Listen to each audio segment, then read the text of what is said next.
오늘 주시는 하나님의 말씀은 마태복음 12장 46절부터 50절까지의 말씀입니다. 마태복음 12장 46절부터 50절까지의 말씀입니다.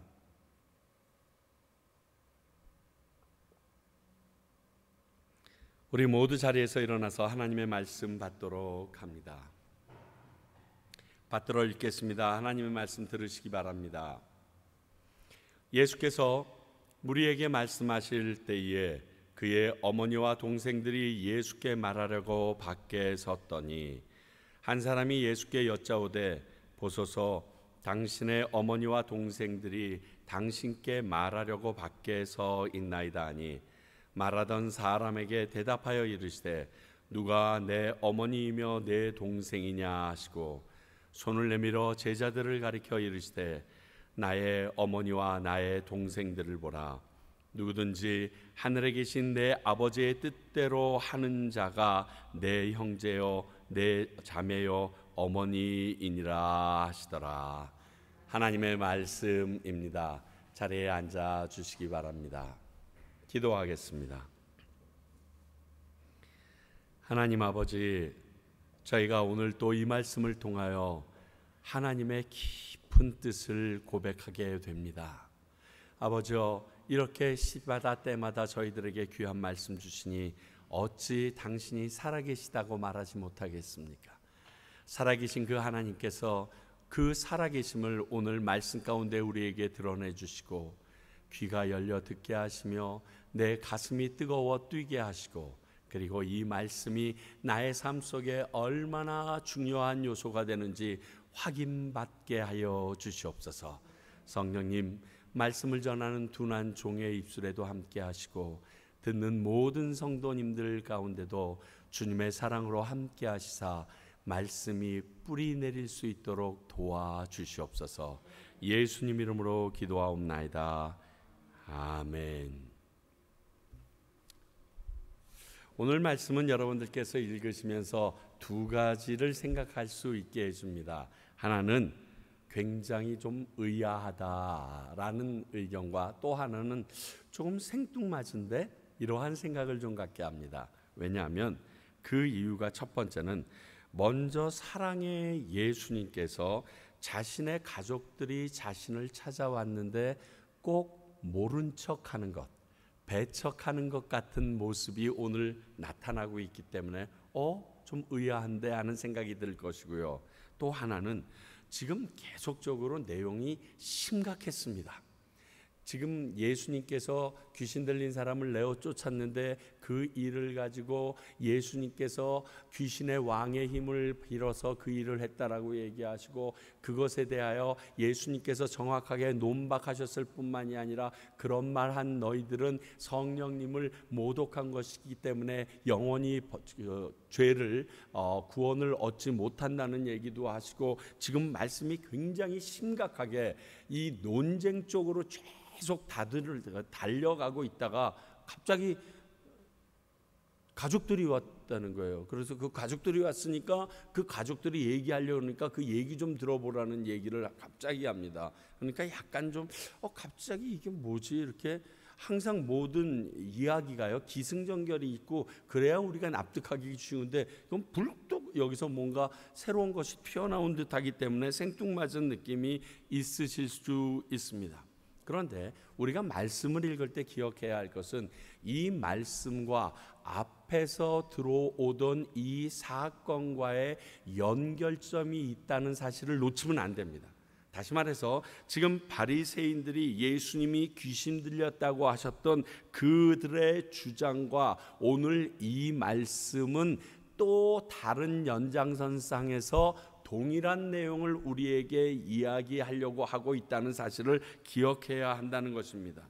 그리고 자신의 예수님의 육신의 가족들에 대한 예수님의 이 말씀의 의미도 오해하지 말고 제대로 좀 확인해 볼 필요가 있습니다. 왜 이렇게 말씀하셨는가? 그래서 오늘 본문을 통해서 가족들이 온 이유를 먼저 좀 살펴보고요.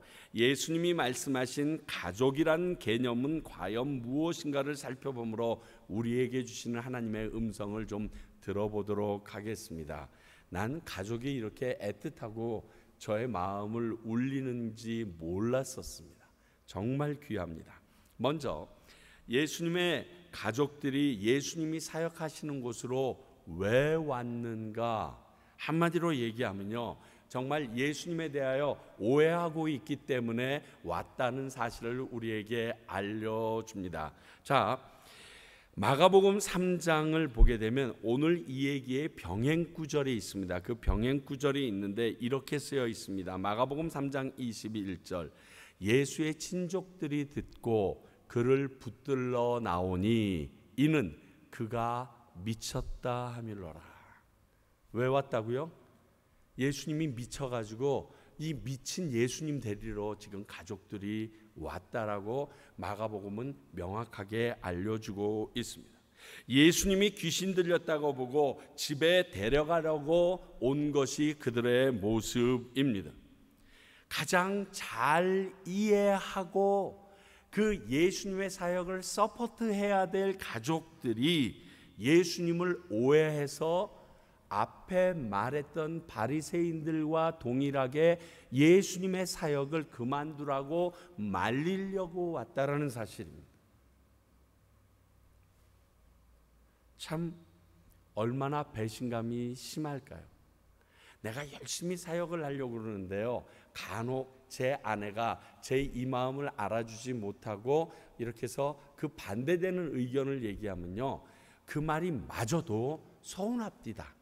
왜냐하면 내가 정말 이거를 위해서 얼마나 많은 시간을 쏟았고 얼마나 노력했는지 제일 옆에서 봐왔던 게 내 아내고 내 가족들인데 그들이 나를 이해 안 해주니까요, 막 화가 나요. 그 말이 맞아. 어떨 때는 그 말이 훨씬 더 맞아. 그리고 객관적이어서 내가 보지 못하는 것도 알려줘요. 그런데도 그래도 좀 내 편을 들어주지 하는 마음이 드는 게 가족 아니겠습니까? 그런 마음이 있는데 오늘 예수님이 제자로 살아갈 때 이런 일이 있겠다고 이미 예언하신 적이 있고 우리는 읽은 적이 있습니다. 그게 마태복음 10장 34절에서부터 36절의 말씀입니다.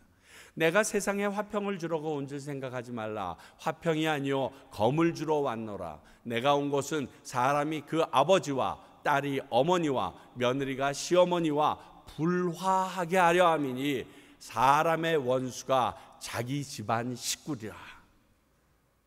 살벌하죠.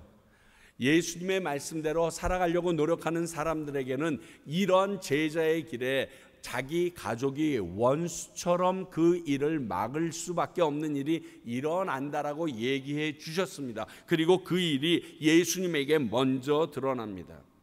자, 가족들이 생각해 봅니다. 멀리서 그가 사역한다라는 얘기는 들었는데 그 사역의 내용을 들어보니까 당시 유대인들에게 가장 영향력 있는 바리새인이나 서기관들에게 반대함으로 말미암아 그들에게 미움받고 이 사역을 계속하고 있다는 거예요.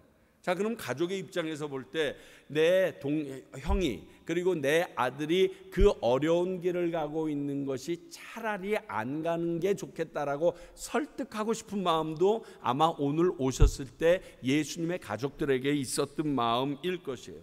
왜? 영향력 있는 사람에게 잘못 보여도 내게 이로울 게 없잖아요. 그러니까 좋은 게 좋으니까 제발 이제 여기서 그만하고 덮자. 아마 이런 의미도 없지 않아 있었을 것입니다. 진정해라 이거죠. 그러나 가족들의 이러한 생각과 행동이 어떠한 결과를 가져오게 되고 어떠한 세력의 영향력 속에서 지금 이런 행동을 하고 있는지 그는 몰랐던 거예요. 여러분, 예수님이 내가 이제 고난을 당하고 십자가에서 죽게 된다 그랬더니 정말 예수님을 사랑했던 수제자라는 베드로가 얘기합니다. 안 돼요. 절대로 그런 일은 없을 겁니다. 그거 있으면 내가 다 막아줄 거예요. 그리고 당신은 그런 생각하지 마세요 라는 약간 꾸짖는 어조로 헬라어로 예수님에게 얘기했습니다. 그랬더니 예수님이 나를 알아주는 거는 역시 베드로밖에 없구나, 이러지 않았다는 거예요. 그냥 갑자기 진짜 생뚱맞게 사탄아 물러가라. 그리고서 연이어서 하신 말씀이 네가 하나님의 일은 생각하지 아니하고 사람의 일만 생각하는구나. 네 생각이 사람의 생각으로는 틀리지 않았어.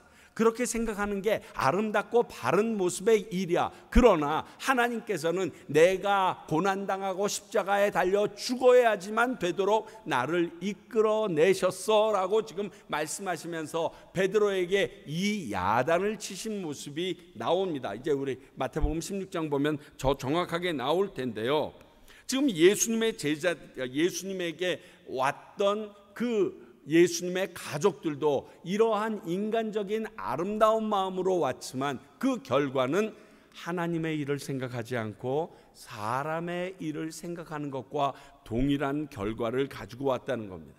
그러니까 이거예요. 바리새인들을 통해서 대항하던 사탄이 이제 가족들을 통해서 예수님을 대적하는 아주 교묘한 작전을 쓰기 시작한 것입니다. 예수님은 사단이 이제 가족들을 통해서 교묘하게 대적하고 있는 것을 간파하신 거예요. 그래서 다소 외면하는 듯한 그 가족들을 배척하는 듯한 말씀을 하신 것이에요. 힘써서 하늘 아버지의 뜻대로 행하는 삶을 미친 짓으로 여기고 더 이상 하나님의 뜻대로 행하지 못하도록 막는 가족들을 보면서 우리 예수님은 그 이면에 사단이 강력하게 역사하고 있는 것을 알았던 거예요. 너희들이 그 모습으로, 그런 이용당하는 모습으로 내게 다가오는 것은 내가 받아줄 수 없다는 거죠. 그래서 누가 진정한 가족인지 공표하시는 측면이 있었습니다. 우리의 생각과 판단이 오히려 하나님의 일을 반대하는 경우가 있을 수 있음을 아시고 항상 깨어 있으셔야 합니다. 대화를 나누다 보면 인간적으로 설득이 되어지고 하나님의 뜻에 맞는 이야기들을 할 때가 하나님의 뜻과는 상관없이 사람들이 들을 때 아름다운 이야기를 하는 경우가 있습니다. 그게 하나님의 뜻과 맞을 때도 있지만 하나님의 뜻과는 상관없을 때도 있다는 거 아세요? 그래서 영적으로 깨어 있어야 이 일이 하나님이 보시기에 말씀으로 해석했을 때 어떤지 확인할 수 있습니다. 방해가 되는지 모르고 찾아온 가족에게 예수님은 내 가족이라고 그들의 잘못을 감싸주지 않습니다. 너희들 지금 온 이유, 너희들이 이곳에 온 그 뒤의 배경이 무엇인지 아느냐? 너희들 틀렸다라고 내 혈육이지만 내 가족이지만 단호하게 말씀하십니다. 왜? 잘못은 잘못이에요. 죄는 죄예요. 이거는 비껴갈 수가 없어요. 내가 사랑하는 내 가족이 죄를 지었어도 그가 죄를 진 것은 죄예요. 내 가족이기 때문에 죄가 사랑으로 둔갑한다든지 대충 눈 감고 넘어갈 수 있는 일이 아니에요. 하나님 앞에 해결받고 확인받아야 그도 구원받고 하나님의 사랑의 사람으로 회복될 수 있는 것은 변함이 없습니다.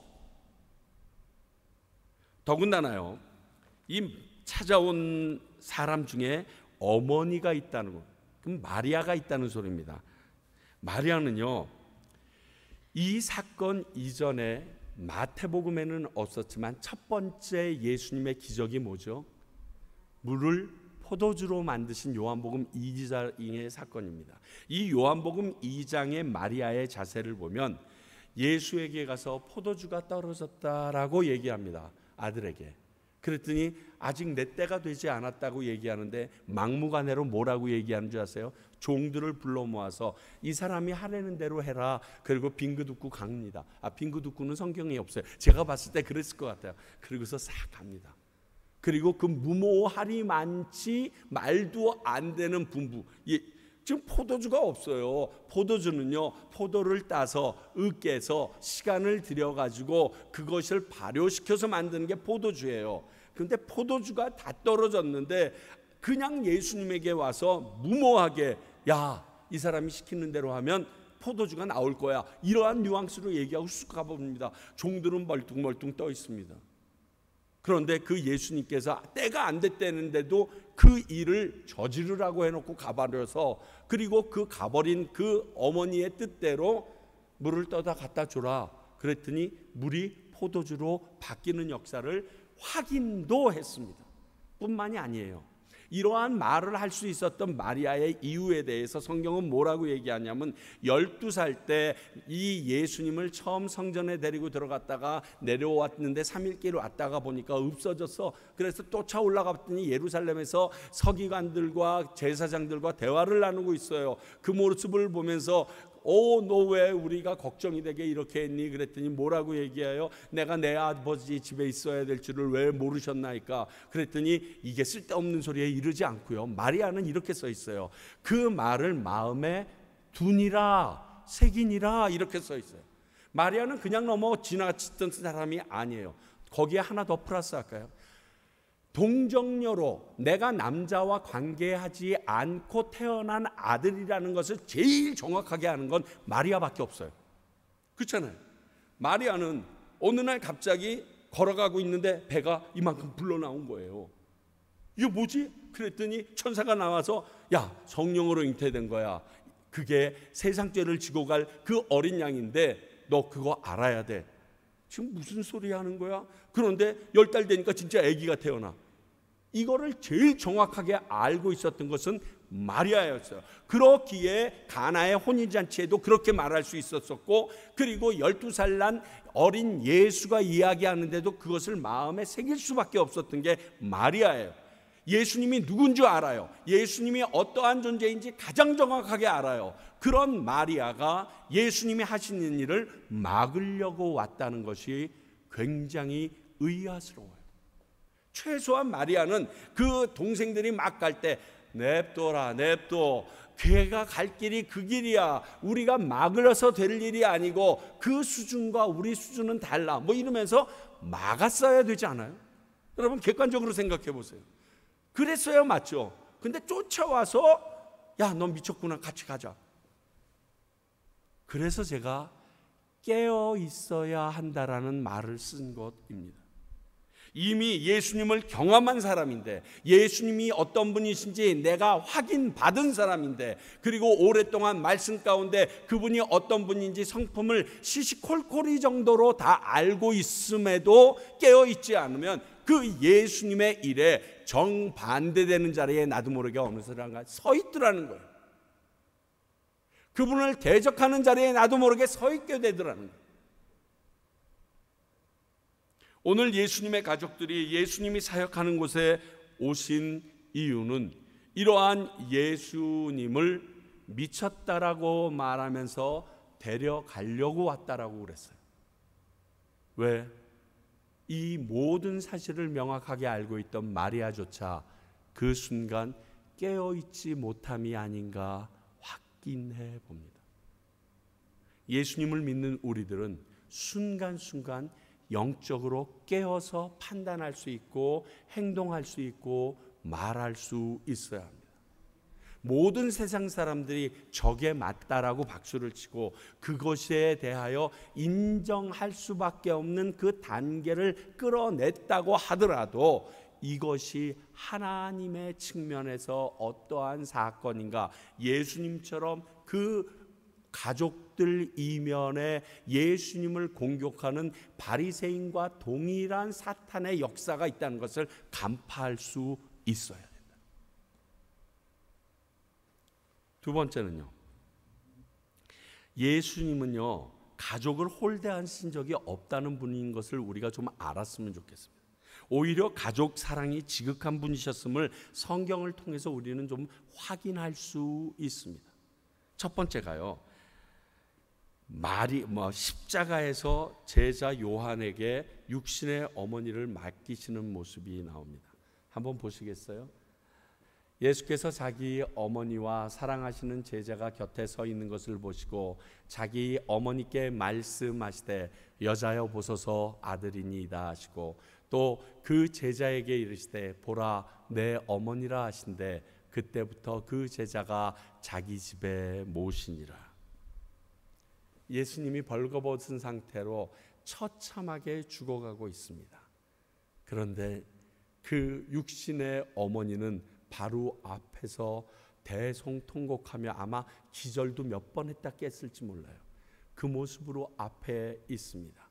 그 어머니를 부축하고 십자가 옆에 있었던 제자는 유일하게 요한밖에 없었습니다. 그 요한을 바라보고 이 예수님이 아들로서 얘기합니다. 어머니, 보세요. 그 옆에 있는 게 당신의 아들이 되어줄 것입니다. 그리고 그 요한을 바라보면서 봐라, 앞으로 네 어머니야. 그랬더니 그날로부터 우레의 아들이라는 성격 급한 요한이 어머니 마리아를 모십니다. 전승에 의하면 이 어머니 마리아가 정말 오래오래 사셨대요. 그러는 바람에 많은 동기들, 제자들은 나가서 순교도 하고 복음을 전하는데 모든 일조를 할 수 있었는데 요한은 그러지 못하고 그 어머니 봉양하느라고 제일 오래까지 살 수밖에 없었던 인물의 하나가 됐다라고들 얘기합니다. 내 어머니라고 믿고 맡길 수 있는 제자가 요한인 것을 아셨던 예수님의 행동입니다. 이 상황이 애틋하지 않으세요? 미안하다. 내 육신의 엄마를 네가 좀 맡아줘야 되지 않겠니? 제가 한국에 있는 여동생한테 전화할 때마다 이 마음이 들어요. 맏아들이고 아버님도 돌아가셨고 이제 어머니를 모셔야 되는 건 저의 책임이고 맞는데, 그래서 모시려고 준비를 다 해서 미국에 오세요. 그랬더니 와서 가실 때마다 하시는 말씀이 나는 이 감옥 같은 데서 못 살겠다 그러고 가세요. 그러니까 너무 답답하시니까 못 있겠다 그러고 가십니다. 그런데 그 가셔서 어머니를 지금 거의 30년이 가깝게 우리 여동생과 그 사위가, 남편이 계속 봉양합니다. 마음이 너무 미안해요. 전화할 때마다 혹시 어머니 때문에 가슴 아픈 일이 있거나 안타까운 일이 생기면 제 앞에서 눈물을 터뜨리면 막 어떻게 해야 될지, 저건 내가 감당해야 될 일이었는데 너무 미안하다. 그래서 우리 집은 재산 문제가 안 생길 것 같아요. 뭐 재산도 쥐뿔도 없지만 어머니 필요 없어요. 다 주세요. 생각해봐요. 30년 가까이 어머니를 모셨는데 뭘 내가 다 어머니께 다 주세요. 그게 합당해요. 그럼에도 매일 했던, 일주일에 한 번, 두 번씩 전화할 때마다 그 어머님 보면서 그 여동생을 꼭 바꿔달라고 그래요. 너무 미안하다. 너무 고맙다. 이 예수님이 자기 어머님을 요한에게 맡긴 정도는 택도 안 되지만 그 마음이 느껴지더라고요. 왜 그럴까요? 엄마가 사랑스러워서. 엄마가 믿거나 꼴도 보기 싫은데 제가 그러겠습니까? 그만해, 그럴 줄 알았어. 그냥 그래, 그 엄마랑 너 같이 살다가 아주 그냥 속에 살이나 잔뜩 나와라 뭐 이러면서 얘기할 수도 있죠. 아니거든요. 엄마가 너무 좋은데, 내가 어머니를 너무 사랑하는데 내가 모실 수 있는 여건이 안 돼서 그 안타까움이 충분히 느껴지거든요. 예수님의 어머님이 찾아오셨습니다. 예수님의 사역하는 장소로 뛰어가서 끌어안고 싶은데 그 어머님이 오신 의도가 잘못됐습니다. 그래서 얘기했다라는 것을 확인할 수 있는 거예요. 또 하나, 예수님께서 그 가족들을 홀대하지 않으셨다라는 증거는요, 30세 공생애가 시작되기 전까지 가장으로서 가족들을 열심히 부양했다라는 것을 찾을 수 있는 말씀이 있어요. 마가복음 6장 3절입니다. 이 사람이 마리아의 아들 목수가 아니냐, 야고보와 요셉과 유다와 시몬이 형제가 아니냐, 그 누이들이 우리와 함께 여기 있지 아니하냐 하고 예수를 배척한지라. 뒤에 나올 얘기예요. 그러나 요 다음 장에 나올 얘기인데, 예수님께서 고향에서 배척받을 때 그들이 한 말입니다. 동네 사람이 예수님이 마리아의 아들인 걸 알았고 그가 목수로서 그 그 고장에서 그 동네에서 열심히 일했다는 사실도 알았고, 그가 일함으로 인하여 야요 유시 4명의 남자 동생들과 누이들이 그것으로 인하여 살아갔다는 것을 어렴풋이 보게 해줍니다. 왜? 요셉의 아들이라고 써 있습니까? 누구의 아들이요? 마리아의 아들. 2가지 의미가 있습니다. 안 좋은 쪽으로는 쟤는 요셉이 관계에서 낳은 애가 아니야, 이런 사생아라는 의미도 있지만, 또 다른 뜻은 너무 오랜 시간 동안 예수님이 그 가족의 가장 노릇을 했는데 뭐라고요? 목수다, 이렇게 얘기하죠. 목수로 그 가족의 가장 노릇을 하면서 동생들을 다 양육했던 것을 그 마을 사람들은 다 아는 거예요. 그래서 머릿속에 딱 박혀 있어요. 누가 소년가장 하고 싶어요? 누가? 참 요셉과 마리아도 증하지 뭐 그렇게 애들도 많이 낳았어. 여기 보니까 그 누이들이라고 얘기한 거 보니까 최소한 2명이라고 쳐도요, 동생이 예수님 제외하고 밑으로 6이야. 그런데 이미 요셉은 없었어. 그렇잖아요. 그래가지고 그 일을 혼자 뼈 빠지게 하면서 그 가족들, 동생들을 다 부양했던 모습이 예수님의 모습이라는 것을, 그것도 목수라는 직업을 가지고 했던 것을 확인합니다. 가족을 사랑하지 않는데 그럴까요? 아니에요. 나 힘들어 죽겠는데, 뼈 빠져 죽겠는데 그 가족을 너무 사랑하니까 그 일을 하는 거예요. 전에 제가 위키즈라는 동료 대회에서 한 여자의 이야기를 했던 적 기억나세요? 요즘에 걔는 연예인이 돼서 하나님께서 걔 꿈을 이루어 주신 것 같은데, 그 동생 둘, 초등학교 1학년이 유치원생 2명을 아침에 밥을 차려 먹이고 세수를 시켜서 옷을 입혀서 데려가는 그 모습을 보면서 그 아이가 동생들을 깨울 때가 제일 힘들다는 거예요. 그런데 해야 된다는 거예요. 왜? 사랑스러워, 내 동생들이. 그래서 내가 힘들어. 생각해봐요. 국민학교 1학년짜리가, 초등학교 1학년짜리가 자기 유치원 동생 애들을 깨워서 세수시켜서 옷 입혀서 밥해 먹여서 보내는 게 그게 쉬운 일이겠어요? 그런데 너무 사랑스러운 거예요. 그래서 그 일을 하는 거예요. 여러분, 똑같아요. 가족을 너무 사랑하셔서 30세가 돼서 그 마을 사람들이 모두 알 수 있을 정도로 소년 가장으로 살아오신 게 예수님의 모습이에요. 그런데 예수님께서 가족들을 홀대하시는 거라고요. 더더군다나 가족 사랑은요, 성경에서 굉장한 중요한 부분으로 칭하고 있습니다. 구약인 율법은 물론이요, 예수님도 가르침을 통해서 강조하신 것이 가족 사랑입니다. 그게 마태복음 15장 4절에서 6절까지에 한꺼번에 드러납니다. 하나님이 이르셨을 때 내 부모를 공경하라. 10계명의 5계명입니다. 사람에게 주신 첫 번째 하시고, 또 아버지나 어머니를 비방하는 자는 반드시 죽임을 당하리라. 출애굽기 21장에 있었던 그 말씀입니다. 율법입니다.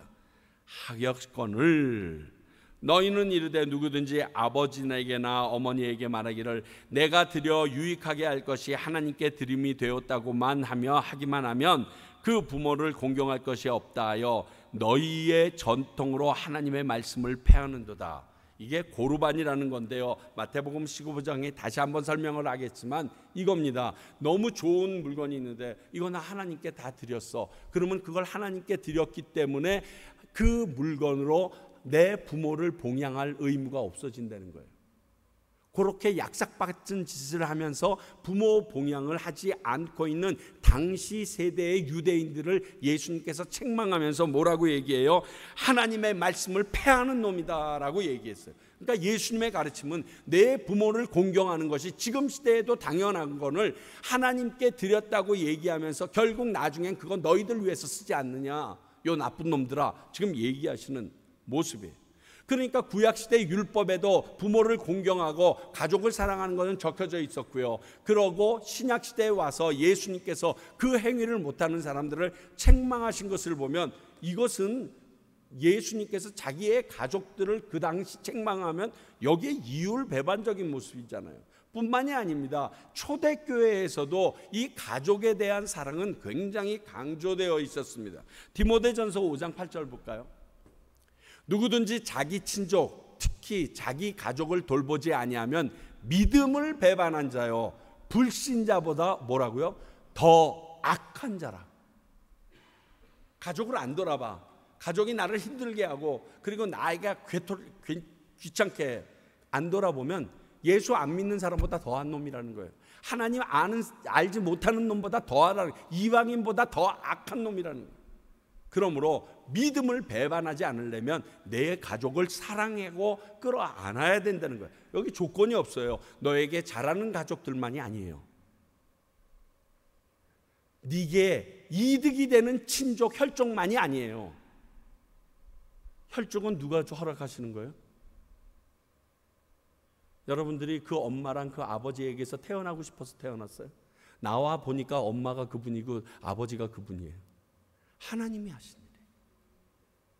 하나님께서 태어나면서 우리에게 이 부담감을 지워주셨어요.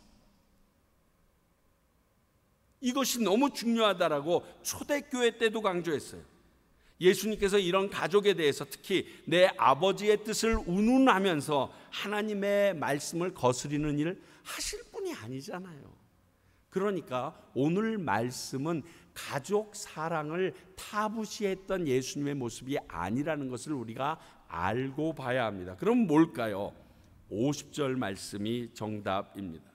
누구든지 하늘에 계신 내 아버지의 뜻대로 행하는 자가 내 형제요 자매요 어머니니라. 예수님과 영적 가족이 되는 방법을 얘기해 주시는 것이 오늘 말씀의 키포인트예요. 이렇게 해야 나의 영적 가족이야. 영적으로 우리는 하나가 될 수 있는 방법은 이 방법이야 얘기한 거예요.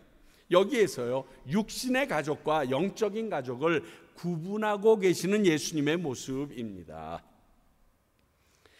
하나님 아버지 뜻대로 행하는 자가 예수님의 영적 가족이라는 의미는요, 이렇게 보시면 됩니다. 다른 말로 하나님 중심, 하나님을 우선순위로 두고 살아가는 사람이 예수님의 영적인 가족이 될 수 있다라고 말하는 겁니다. 자, 마태복음 10장 37절 38절 볼까요?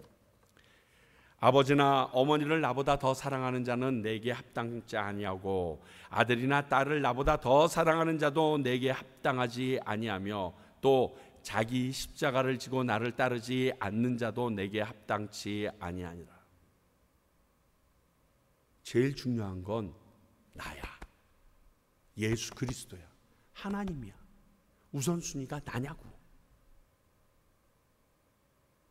이렇게 우선순위가 예수 그리스도가 되어 있는 분, 하나님이 되어 있는 분은 천국에서 예수님의 가족으로 불림을 받을 수 있다라는 말이 오늘 말씀하신 것의 키포인트입니다.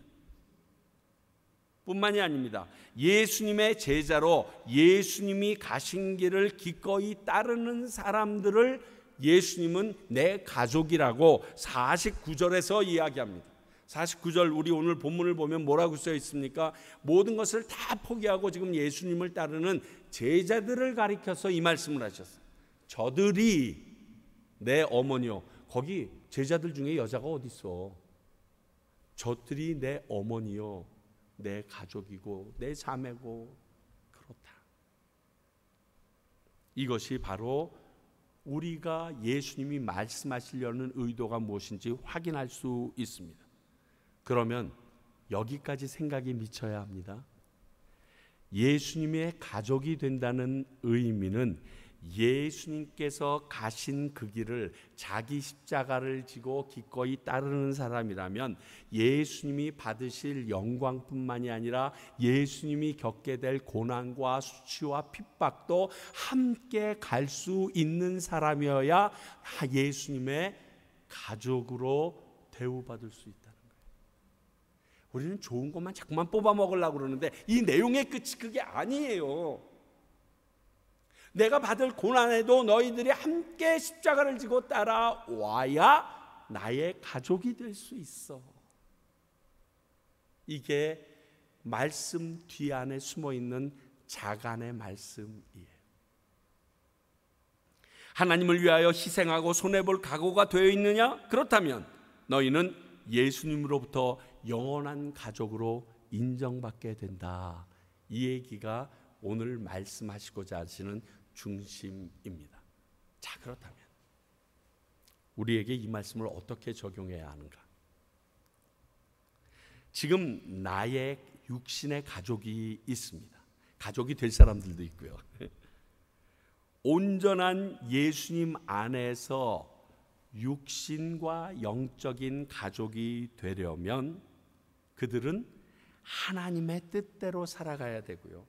삶의 우선순위가 하나님에게 있는 사람들이 되도록 그 믿는 가족들을 위하여 전도하고 노력하고 기도해야 한다는 겁니다. 자, 여러분 잘 들어보세요.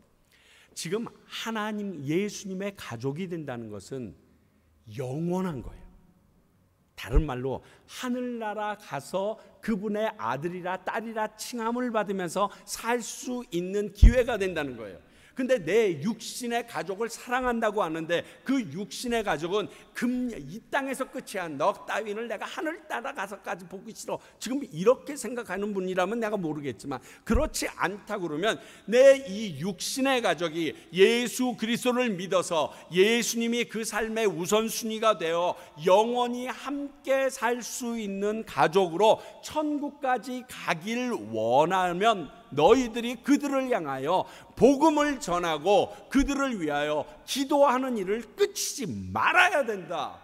그래야 너희 육신의 가족이 영원한 예수 그리스도의 가족으로 너와 함께 천국에 이르를 수 있다. 이 얘기를 하고 계십니다.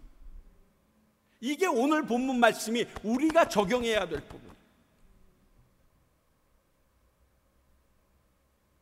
여러분, 여러분들의 가족들 중에 아직 하나님에 대해서 그리고 예수를 믿기는 믿는데 우선순위가 물질이나 다른 것에 쏠려 있다 그러면 그분과 하늘나라에서는 남남이 될 수 있어요. 아니, 같이 못 들어갈 수도 있어요. 원하세요? 이 땅에서 30년 살았으면 됐죠. 와, 평생 왼수인데 이런 소리 하지 마시고요. 여러분들의 자녀, 여러분의 일가 친척, 주님은 그들이 영원한 가족이 될 수 있도록 하라고 우리에게 오늘 말씀하십니다. 절대 육신의 가족을 배척하라는 말씀이 아닙니다. 그들과 예수님 안에서 영원한 가족이 될 수 있는 방법을 오늘 말씀을 통하여 우리에게 알려주고 계신 것입니다. 사랑하는 성도 여러분, 여러분 주변에 있는 그 가족들이 여러분들의 기도와 눈물과 희생과 헌신으로 영원한 가족이 되기를 소원합니다. 그래서 함께 주님이 오시는 그날 내 딸아 내 아들아 할 때 우리 가족이 다 포함될 수 있도록 하나님 앞에 간절히 기도하며 매달리실 수 있기를 바랍니다. 기도하겠습니다. 하나님,